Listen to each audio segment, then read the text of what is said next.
So hello everyone to another partnership chat here at Loncom Consulting. My name is Stefan and I'm the CEO of Loncom Consulting. In this partnership chat, we highlight our amazing partners. And today I have a great one. So I have Blend today and Adam from Blend here. So Adam, please introduce yourself and Blend. Thank you, Stefan. So you guys, my name is Adam Pearce. I am the co-founder and CEO of Blend Commerce. We are a Shopify Plus CRO agency that works with brands from the UK, US, and Australia. Cool. No, thank you very much for that. Adam, I've known you now for a while, but what always interests me is your story, right? And we always talk about this in the e-commerce world. None of us kind of dream of being in e-com, and then all of a sudden we end up here and working with e-commerce brands. So tell me what led you to Blend and how did you see the gap of kind of the gap in the market to exploit it, to work in e-commerce and to do all the services that Blend is currently offering it to e-commerce only? I mean, look, in all honesty, Stefan, it was a string of failures that led to me into e-commerce. Look, I graduated from university, went to London thinking I was going to be this high-flying management consultant working with Accenture. It was okay for a few years and decided that I wanted to go and be a teacher and save the world. Again, 3 years later, I had this kind of weird, 3-year itch, decided I wanted to kind of do something in between. So went to work for, so after the teaching, then went to work for like an educational app provider. And then at that time, my business partner, Peter, was actually a quantity surveyor. And he said, look, I'm done with quantity surveying. I want to do something that is more technical, coding based. And he started telling me about this Shopify thing. And I just thought, yeah, it'll be another, flash in the pan won't really happen. And he set up kind of by himself as a freelancer and started getting more and more and more work. And because I'd done email marketing and Facebook ads, he said, look, I could really do with someone to come and help me. Maybe we can go into business together. And he effectively employed me for 3 months. We tried it and it just kept on going and going and going and going. It was, it was incredible. This is going back sort of, 9-10 years ago when Shopify was really in its infancy. And I think, what I really loved about kind of being in e-commerce is there are a lot of people, like us who didn't start out with the mindset of going to e-commerce, but they landed it from lots of different industries. And I think that's why it is such a great industry, because you have people, lots of different skills and backgrounds coming into it, which, we all know when running an e-commerce brand or looking after one, you need to have kind of your finger on the pulse in those different places. And I think that's what makes it such a rich environment that we work in. Yeah, and I think it's also fast moving. As part of, I'm also a part-time lecturer at Nottingham Trent University for fashion data analytics, and what constantly I'm trying to kind of battle with the university at the same time is they're saying, can we do this curriculum and then we're going to deploy it in a year? I mean, how much a year is in the e-commerce industry. You're kind of long gone when new text is constantly, coming up. There's new things constantly on there. So I would like to kind of also have your opinion is, do you think that e-com, you worked in finance, you worked in education, now you're working in e-commerce. Is e-commerce the fastest moving industry you think out there? Yeah, without a shadow of a doubt. I mean, look, I think I also get reminded of this as well at sort of running agencies because, look, I'm not involved, I guess, at kind of much of the ground level now. And, every few months, I have these moments where I'm talking about a particular topic or piece of tech, and I'm then told, look, this is out of date. So that's up to me to make sure that I stay on top of these things. And I think that, look, realistically, like you say, Stefan, a year is a heck of a long time in e-commerce. If you took a snapshot of, let's say, for example, just the Shopify App Store today, the Shopify App Store 12 months ago, there will be some tech in there that didn't exist, and there will be some tech that is completely and utterly lifted off that people are all using, as commonplace now. So I think that's, in a way, it's almost a little bit of a warning about coming to e-commerce that, look, you can't just come in and sit pretty and think, look, that's it now. I've got my role, I'm doing what I'm doing. You're constantly having to learn. And look, some people don't like that. No, some people will leave the industry. But people that like that challenge and people that, kind of want to keep on learning, regardless of how old they are, e-commerce is a fantastic environment to be in. Yeah. Now, I fully agree. I think also from the amount of newsletters that I'm personally, signed up to just to kind of keep up with trends. And then the second thing, we're going to touch on it a little bit later, is kind of networking. Although majority of people out there think of networking as, a way of business development, and it is, and to build relationships. But I think especially for ecom, it's about just to learn what's out there and what people are using. And I think that education element is so important when you go out there and network within ecom, which is much different than if you go network in education or manufacturing or energy or any other industries. But we're definitely on the same page here. I want to move back to a little bit to talk about Blend. So you've been around for ages, right? As part of Shopify ecosystem. And you've been changing quite a lot, I assume, how you're kind of reacting based on what market is. Currently, what do you think that the main selling point of Blend is? And which industry problems does Blend easily solve that maybe some other Shopify Plus agencies don't do? And you can also put that in context of Klaviyo and email marketing and everything you're doing there. No, it's a good point. I think, look, what I would say with Blend is that we are firmly rooted within Shopify and Shopify Plus CRO. So what this means, in sort of a real life context, is typically brands that are coming to us will be from either the pets, the food, the drinks, beauty industry, who have a product that's consumable or have a product that is being used as part of subscription. And what will be happening is that they maybe are seeing a few things, like, for example, look, we get to month 3 or 4, people start buying the product on subscription. Why? What's happening? Why aren't people increasing the size of their basket or average order value when it comes to their checkout? Because we're offering more products, but they're not buying them. So a lot of the time when brands come to us, we are looking at those specific issues around conversion rate, average order value, purchase frequency, that all roll up into the lifetime value of that actual brand. And I think the difference is with us is that we are an agency that does a lot of the things that other CRO agencies will do in terms of, A/B testing and best practice.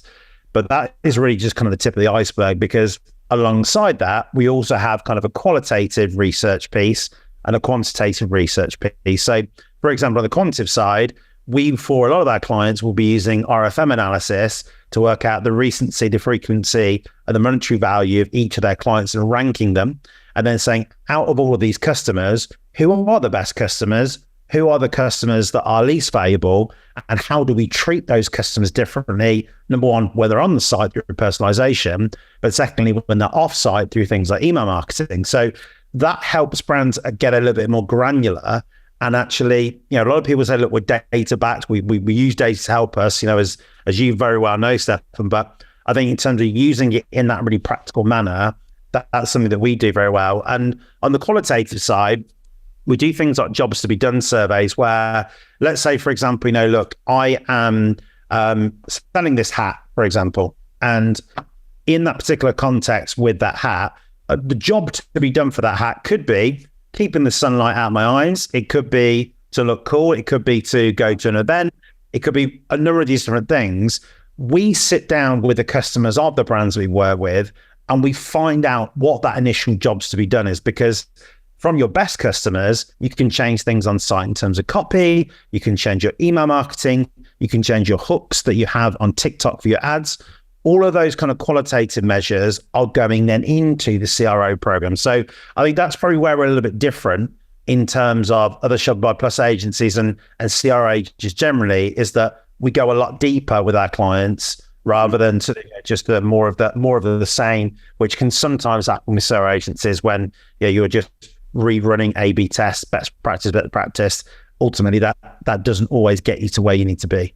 Yeah. Now I think we can definitely relate to that side of things, because I assume when you also talk to that business owner, to that management, they're saying, oh, we know all of these statistics, it's kind of, we are day to day to this business. What are you going to tell me about it? And then all of a sudden, when you do that audit and when you really look into it, the list of the things that they're not looking is much longer than the ones that they are looking. That's what we are finding quite a lot. And especially now, we're the one calculating net profits and production optimization and all the operational, inventory forecasting, trend analysis.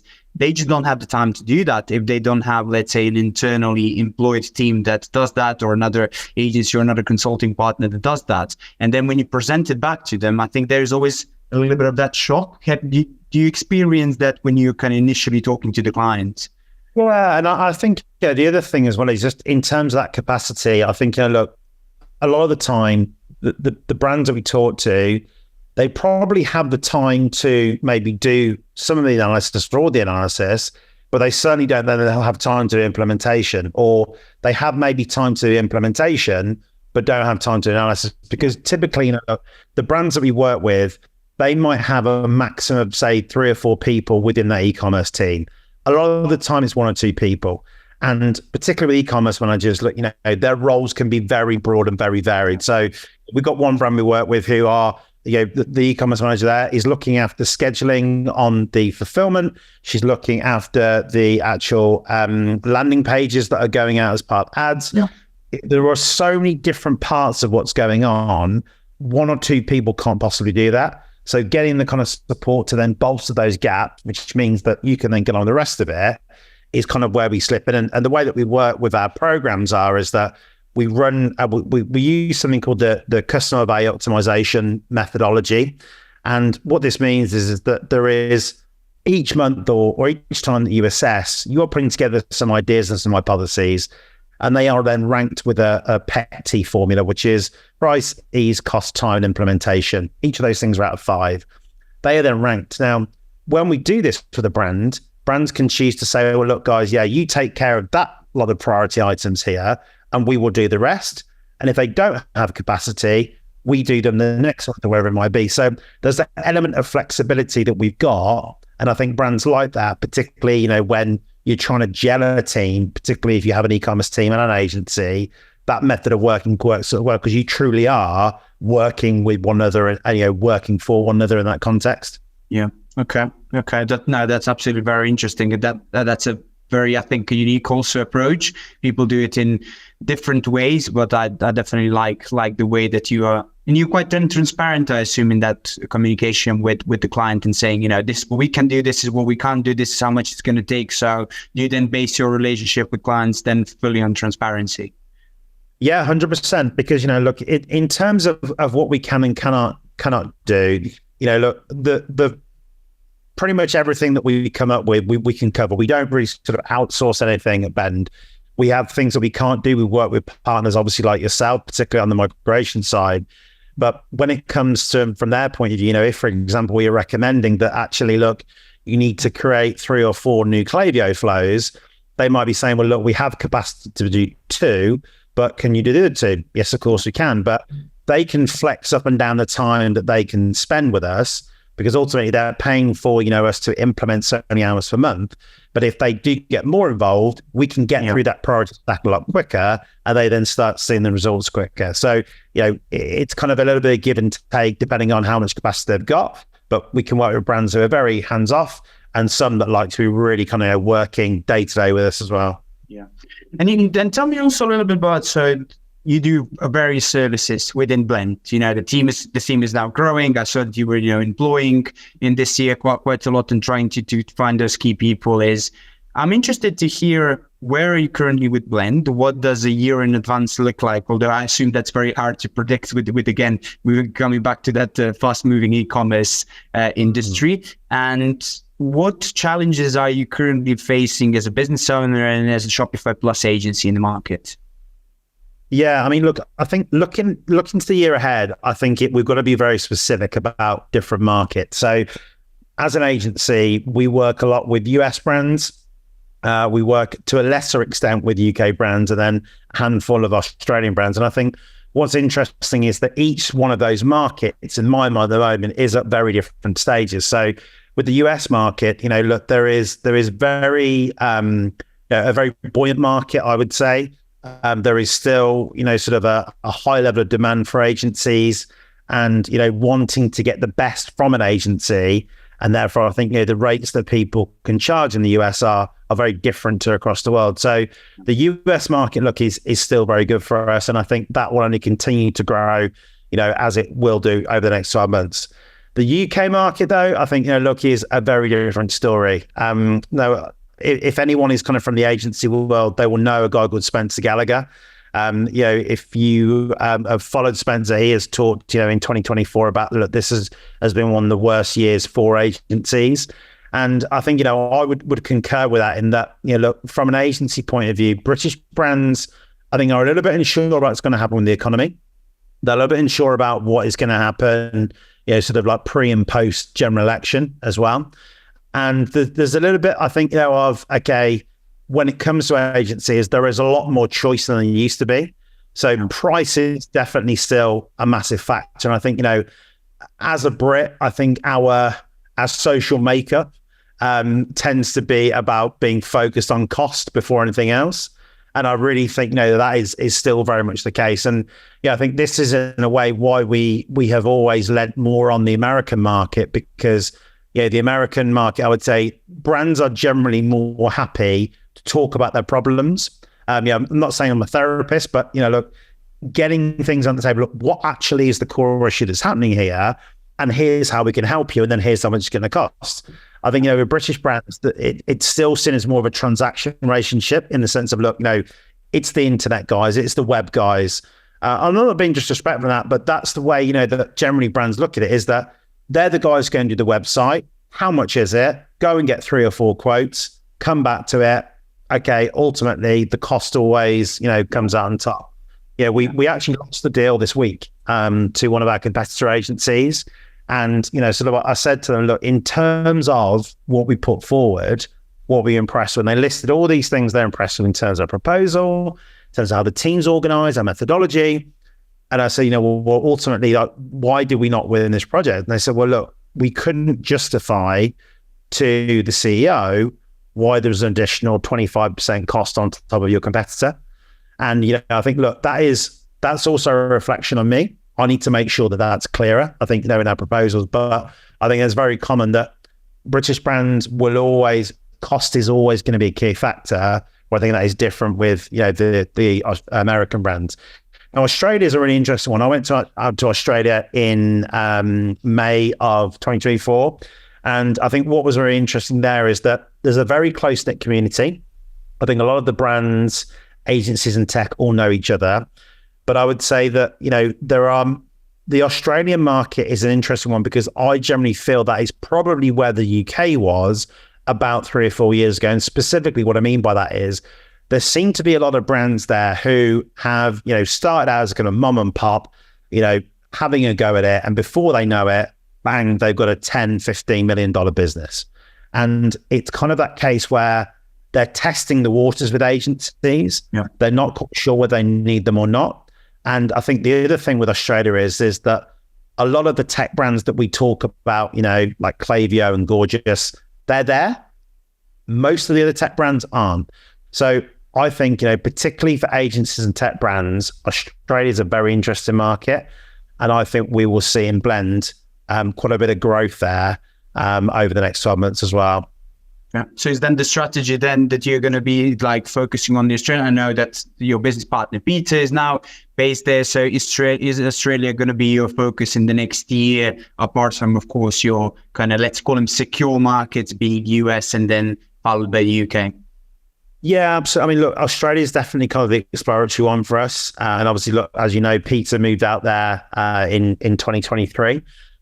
So I think, we will look at Australia to initially look, can we test some of the marketing, messaging services that we've offered to the UK and US market, see what works and what doesn't work. And then as we then go, obviously, later into sort of the 2025, pinpoint on one and then try and ride that as much as we can. Yeah. Okay. And then I have another kind of sub question on it is, in my opinion, is when you look at there's a whole ecosystem, right, in the e-commerce. And sometimes brands, I would say that brands that are also listening to this is agencies and techs and consulting and everybody else in the space, we do talk to each other. That's why, we have partnerships in various other areas, and it's just much better from that side. But then my question for you, let's say Australian market is going to be for you, are Australian brands ready for the ecosystem, or are they only ready for that kind of initial thing? So just to kind of explain on that, I would consider you guys being the web developers as the initial thing that a brand needs, of course, web development, email marketing, and all these areas. But where do we, as Loncom data analyst company, and we always like to think as a luxury, right? You don't need us when you're a 5-year-old brand and you have, under 5 million revenue, let's say USD. You need us at that point when you go over that to build the systems infrastructure, to build the data infrastructure around it. Is Australian market ready for the ecosystem, or is it just at the beginning now to get somebody like you first? Yeah, look, in my opinion, I think we can sort of right a few of the wrongs that happen in the British market, because I think, particularly for you, Stefan, and your team, look, as you say, in terms of data analysis and structured data as well, more that might not be the thing that they need now. Can you go in and educate that market about the things that they should be looking at the stage that they're at, so that you are then top of mind when it comes to that point? Exactly. And I think that's where a lot of the tech brands are missing out now with the Australian market, is that the Australian brands, they look, when I went over and I talked about 3 or 4 apps that we use as commonplace, but oh wow, I didn't even know it was possible. I didn't know that was the thing. And I think if we can go in with what we've learned from the US market, the Canadian market, the UK market, and say, look, here are some things that you could be doing now that these guys over here did, I think then that actually the ecosystem can actually go a lot faster, because you can then get those brands to start self-diagnosing when they actually need something. Whereas I think, the case of now, and particularly I think, with you guys, Stefan, is that when we make introductions of brands to you are the guys that kind of open the Pandora's box. And I think, you kind of want to give that key to Pandora's box to those Australian brands and say, look, open up now for yourself, see what's there. And then they can actually then know where to go, rather than you having them to go in at a later date. Yeah, no, I find it very, very interesting. And it's a long-term investment, to say it, when it comes to these markets, but then it can pay off absolutely when it comes to that. I appreciate that. Thank you for that answer. Going back to kind of to quickly to talk about our partnership. So I love that our partnership was basically made out of the relationship that we created over this more than a year that I've known you, and then kind of going together with you and Ecom Club to New York and Toronto, and having a lot of drinks there and a lot of good chats and things so on. And then we kind of spoke to it. So I just want to briefly touch on, I absolutely love that you're a partner. Reason being, I think that you're very niche in what you're doing, especially with the CBO method. And I don't have any other partners doing that. And also knowing the team and how you operate and what are your kind of values and what value you also bring to the brands altogether. For us, it's a very exciting partnership, not only from the business point of view, but I think I can learn a lot from you as a business owner to business owner side of things. So that's, I think, definitely the reason for it. And I appreciate you being part of it, I would say.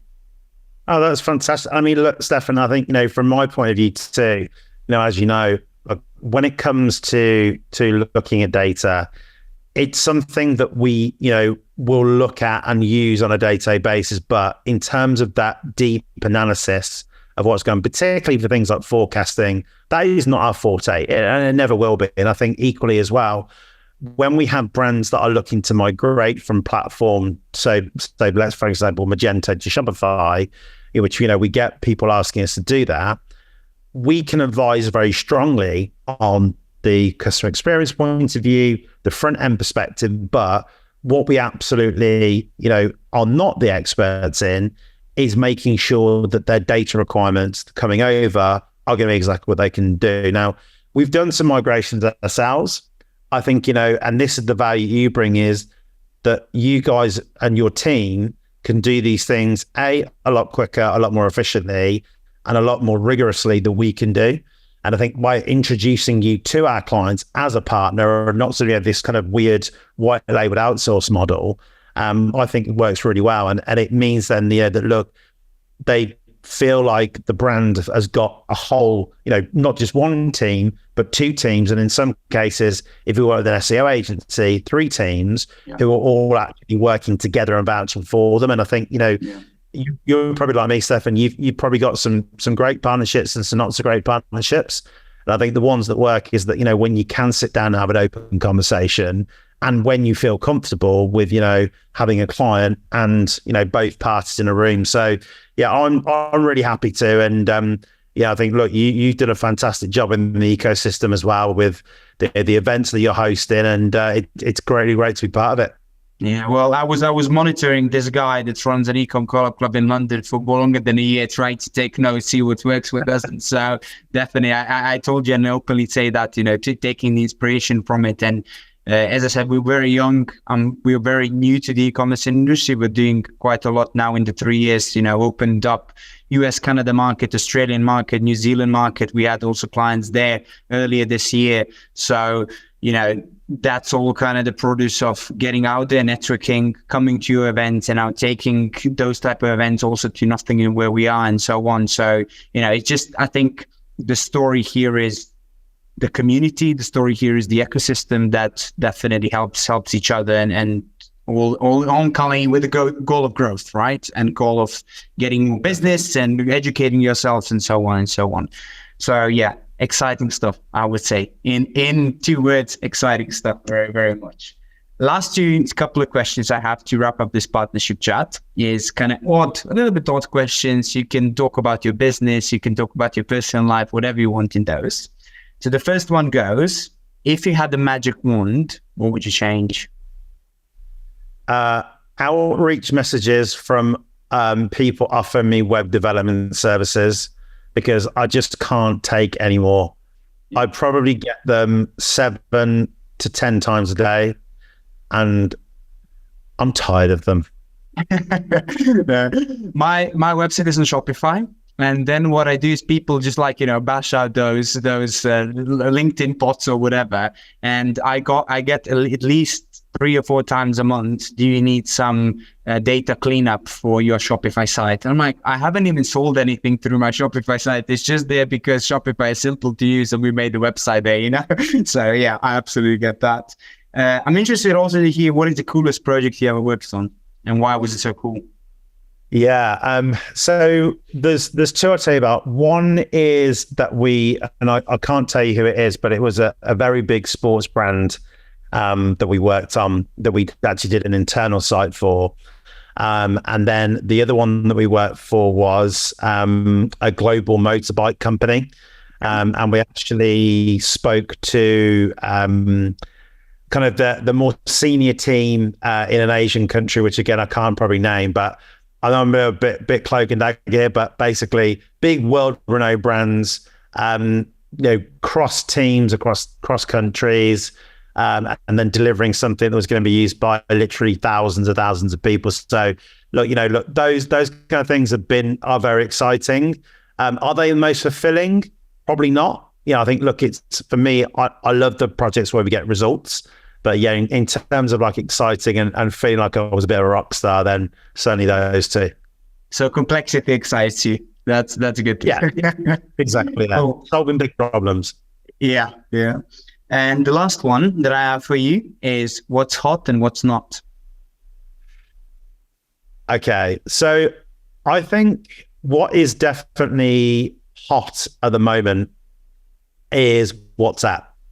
And the reason I say that is because up until recently, WhatsApp has kind of been seen as this very weird kind of marketing channel, particularly in the UK. People associate the same with SMS. And what's now happened with WhatsApp is that Meta are now allowing you to control actually advertising messages from Meta to WhatsApp. So it means, particularly, I think, for brands, rather than using SMS as a mechanism to put out particular messaging, you can use WhatsApp and with personalization tools to give people via WhatsApp more of actually what is relevant to them. So for me, I think that's going to be something that we're going to see a lot more of the back end of 2024. Now that's opened up a bit. I think in terms of what is not, I'm going to say AI, but I'm going to have a caveat with that. And what I would say is, and this is coming really from a brand that I spoke with yesterday. So a brand that is doing about £20 million a year. And what the e-commerce director said to me is that it feels like at the moment that every piece of technology out there is trying to reverse engineer AI into their tool. And what they said is, look, in some instances, it adds value. In other instances, it is effectively adding ChatGPT onto their tool. And I think this is what we've got to be very careful of, is that when it comes to e-commerce, we need to think about the core problem at the heart of what we're doing. And if AI can then solve that problem efficiently, more so than what we're doing now, great. But if it is a bit of if it adds another level of, another click to the customer, or if it adds a level of complexity, or actually could harm the customer service experience, and obviously that's where a lot of this stuff is being used, then just think carefully about whether you're going to use it or not. Because I think, we can get in a situation where we see the words AI, it's a new feature, it's an extra $20 a month, we go and grab it. I'm just concerned that customers might not find it as useful as you may think it could be.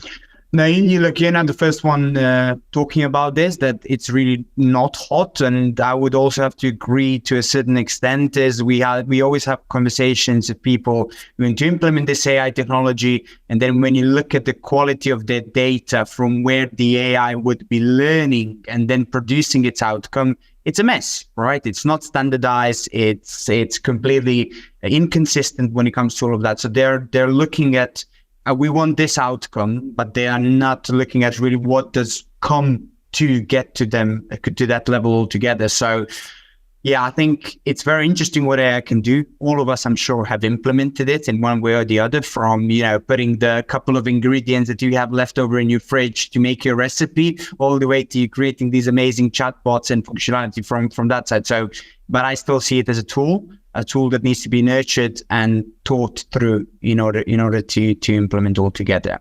Adam, thank you very much. I appreciate your time. I'm going to call this partnership chat over. Thank you again. Pleasure. Thanks, Stefan.